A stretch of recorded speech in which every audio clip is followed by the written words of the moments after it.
So guys, may ipapakita sa inyong prutas kung kilala nyo to. Itong prutas na to, kinakain to eh. Pero, hindi ko alam sa inyo kung kilala nyo itong prutas. Ito.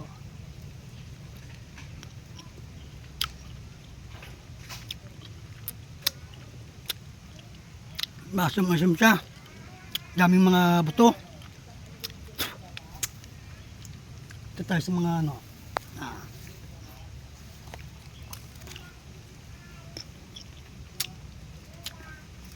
Pag itong ganitong gulay, mapakla, di mo siya makakain. Kailangan ganito. Ganyan ang kulay. Itong prutas na to, nakakagamot to. Nung ging trangkaso ako, ito ang kinain ko. Sa una hindi ako naniniwala. Siyempre, di pa ako makain nito eh. Pero nung tinesting ko, mga guys, isang araw nawala. Halimbawa, may trangkaso ka, wala kang panglasa, yan. Kainin niya. Pero kung kilala itong prutas ito, i-comment nyo lang guys. Pero masarap siya guys. Marami oh.